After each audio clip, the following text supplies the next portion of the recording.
Assalamualaikum warahmatullahi wabarakatuh. Perkenalkan, nama saya Muhammad Ariel Praditya Kusuma dari Prodi D4 Teknik Listrik dengan NIM 25091387055. Pada video kali ini saya akan membahas tentang 3 protokol komunikasi yang sering digunakan dalam Internet of Things atau IoT.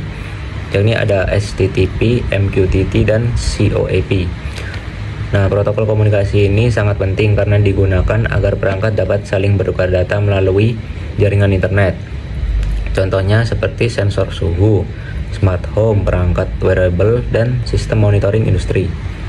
Kemudian dalam video ini saya akan membahas yang pertama ada pengertian HTTP, kedua pengertian MQTT, ketiga pengertian COAP, keempat cara kerja dari masing-masing protokol. Yang kelima ada perbedaan di antara ketiganya, dan yang terakhir ada contoh penerapannya dalam IoT. Nah, sebelumnya saya akan membahas terlebih dahulu apa sih IoT atau Internet of Things tersebut. Nah, Internet of Things adalah konsep di mana berbagai perangkat fisik dapat terhubung ke internet dan saling bertukar data. Perangkat tersebut biasanya dilengkapi dengan sensor, microcontroller, dan koneksi jaringan. Contohnya seperti smart lamp yang bisa dikontrol melalui smartphone, sensor suhu yang mengirimkan data ke server, dan kamera keamanan yang dapat dipantau secara online. Nah, agar perangkat-perangkat tersebut bisa saling berkomunikasi, dibutuhkan protokol komunikasi jaringan. Disinilah peran HTTP, MQTT, dan COAP menjadi sangat penting. Nah, protokol pertama yang akan saya bahas adalah HTTP. Nah, HTTP merupakan singkatan dari Hypertext Transfer Protocol. HTTP adalah protokol komunikasi yang digunakan pada web atau internet untuk mengirimkan data antara klien dan server.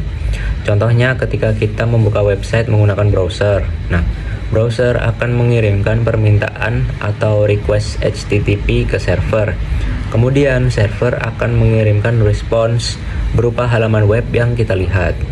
Nah, kemudian untuk cara kerja dari HTTP itu menggunakan model client server. Langkah-langkahnya yang pertama, klien mengirimkan request ke server.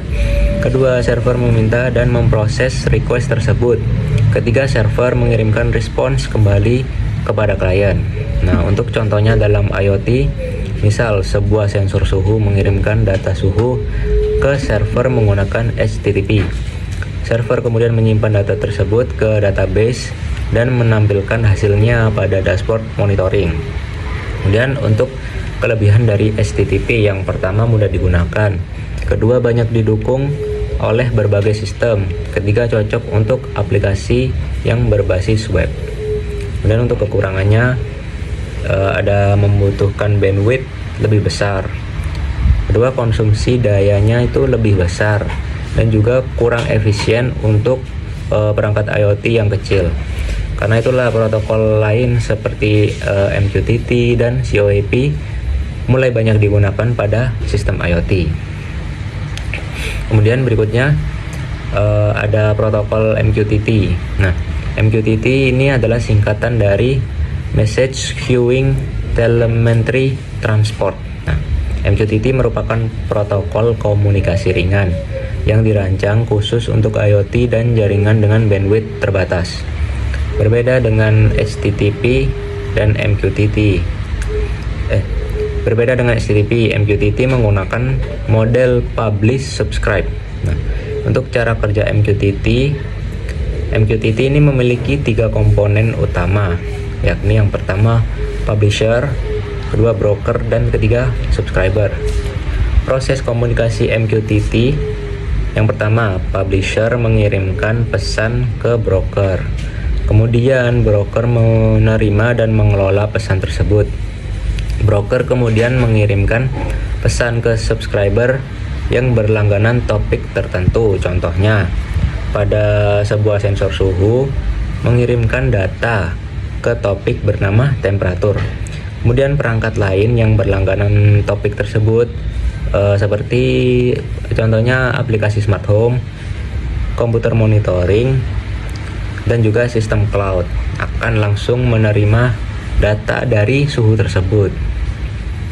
Kemudian untuk kelebihan dari MQTT, yang pertama protokolnya sangat ringan, kedua menghemat bandwidth, ketiga cocok untuk jaringan yang kurang stabil, kemudian mendukung komunikasi real time.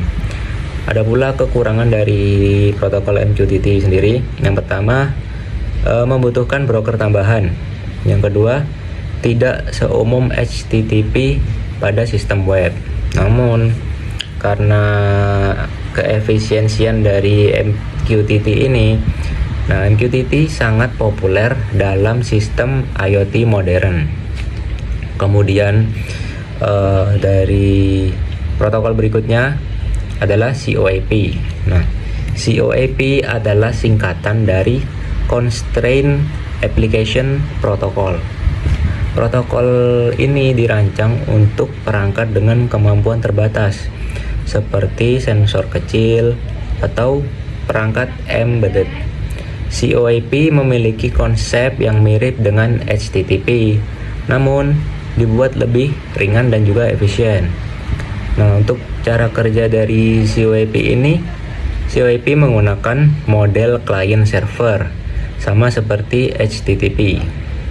Namun bedanya, kalau HTTP itu menggunakan TCP, kalau CoAP ini menggunakan UDP. Nah, karena menggunakan UDP, komunikasinya menjadi lebih ringan, lebih cepat, dan juga lebih hemat energi. Kemudian untuk prosesnya, yang pertama, klien mengirimkan request, kedua, server menerima request, dan yang terakhir, server mengirimkan response. Kemudian ada pula kelebihan dari kemudian untuk prosesnya, yang pertama, klien mengirimkan request, kedua, server menerima request, dan ketiga, server mengirimkan response. Kemudian ada pula kelebihan dari protokol CoAP ini. Yang pertama, konsumsi daya rendah, kedua, bandwidth kecil, ketiga, cocok untuk perangkat IoT kecil, dan yang terakhir, mendukung komunikasi cepat. Dan untuk kekurangan dari CoAP ini, yang pertama, kurang populer dibanding dengan HTTP.